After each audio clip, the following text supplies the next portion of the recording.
Hello everyone, welcome to our channel অঙ্ক চর্চা। আবারও বিএড সেকেন্ড সেমিস্টার একটা সাজেশন নিয়ে চলে আসলাম এবং যার কোর্স কোড হলো 1.2.7 এ। এবং আজকে যে মেথড পেপারটা নিয়ে আমরা আলোচনা করছি সেটা হলো হিস্ট্রি মেথড পেপার।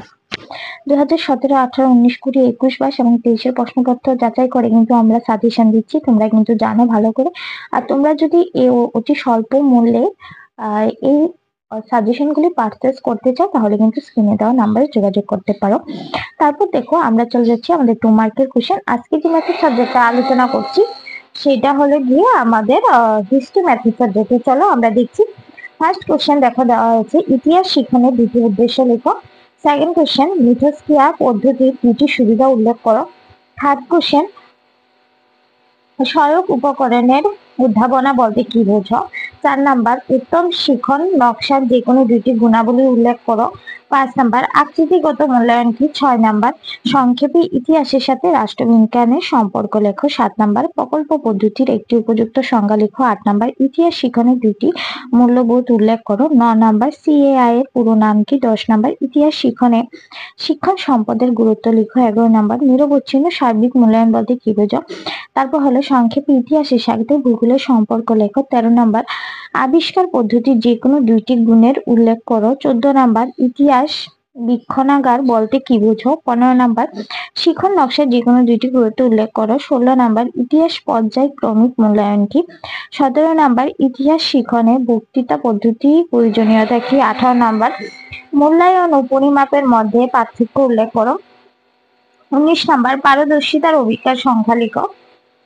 20 নাম্বার, ইতিহাস শিখনে আঞ্চলিক পদ্ধতির দুইটি সুবিধা লিখো। তাহলে এই 2 মার্কের কোশ্চেন গুলি কিন্তু যদি এই 20টা কোশ্চেন পড়ে যাও তাহলে কিন্তু 2 মার্কের যে 7টা কোশ্চেন আসবে তুমি কিন্তু 7টা কোশ্চেনই লিখতে পারবে। এবং এই 7টা কোশ্চেনের মধ্যে যে 5টা কোশ্চেন তুমি ভালো পারো সেই 5টা করে নেবে।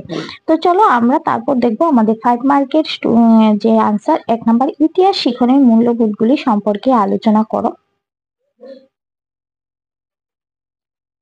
পরবর্তী আমরা দেখব প্রতিপাদন পর্যবেক্ষণ পদ্ধতির কৌশলটি বিশ্লেষণ করো।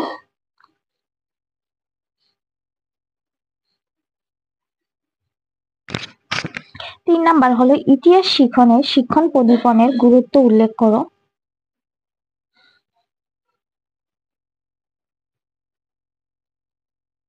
4 নাম্বার দেখো ইতিহাস শিখনের নির্ণয় এবং সংশোধন ব্যাখ্যা করো। 5 নাম্বার, শিখন নকশার সংজ্ঞা লিখো। শিখন নকশার ধাপগুলি লিখো।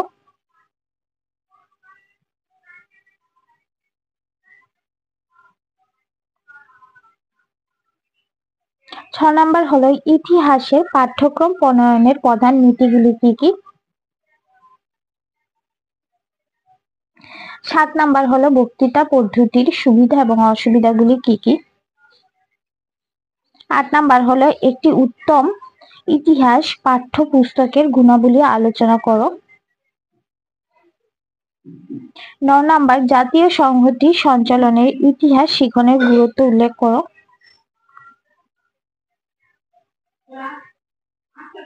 10 নাম্বার, ইতিহাস শিক্ষার জন্য বিভিন্ন শিক্ষা সহায়ক উপকরণের গুরুত্ব ও উদ্ভাবন সম্পর্কে আলোচনা করো।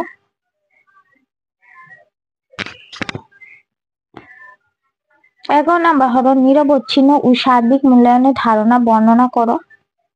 12 নাম্বার হলো সমাজ বিজ্ঞানের বীক্ষণাগার সম্পর্কে আলোচনা করো। সমাজ বিজ্ঞান বলতে এখানে ইতিহাসের কথা বলছে, যেহেতু সমাজ বিজ্ঞান বলছে এটা তুমি যদি কেউ জিওগ্রাফি মেথড হোক সেও কিন্তু লিখতে পারবে। মানে যে সমাজ বিজ্ঞানের মধ্যে যেগুলি সাবজেক্ট আছে সেটাও কিন্তু লিখতে পারবে। এখানে বলেছে কিভাবে সমাজ বিজ্ঞান পাঠ্য জাতীয় ঐক্যবদ্ধ গড়ে তুলতে সাহায্য করে। দেন আমরা চলে যাবো আমাদের 14 নম্বর কোশ্চেন, প্রকল্প পদ্ধতির 3টি সুবিধা ও অসুবিধা লিখো। পরবর্তী শিখন নকশার গুরুত্ব উল্লেখ করো। 16 নাম্বার, গঠনমূলক ও সংক্ষিপ্ত মূল্যায়ন বলতে কি বুঝো।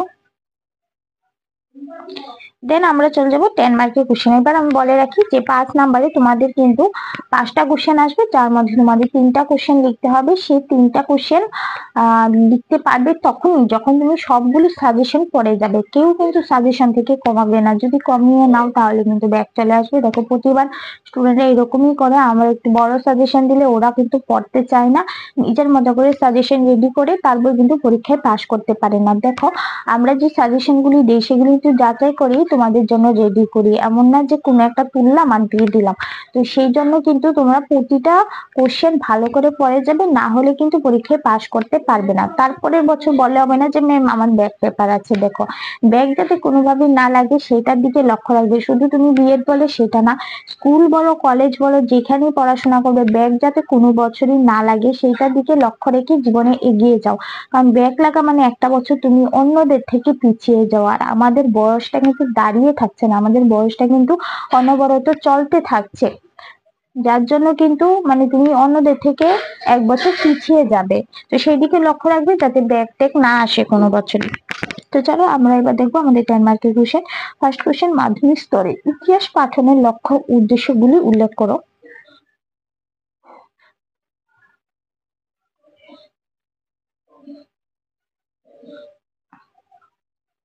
ইতিহাসের শিখন নকশার উপর একটি নীতিদীর্ঘ রচনা লিখো।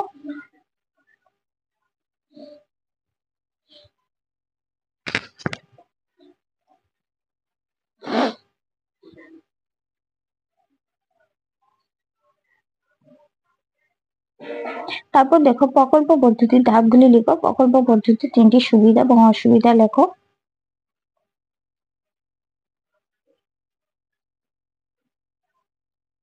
4 নাম্বার দেখো ইতিহাস শিখনে শিক্ষণ সহায়ক উপকরণ হিসেবে মানচিত্র ও সময় রেখার গুরুত্ব উদাহরণ সংক্ষেপে আলোচনা করো।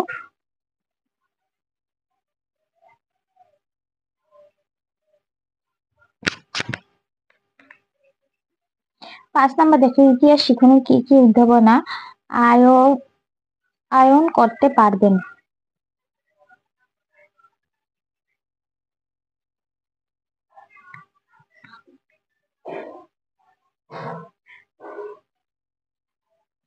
ইতিহাস শিখনে মূল্যায়ন পদ্ধতিগুলি বিশদে আলোচনা করো।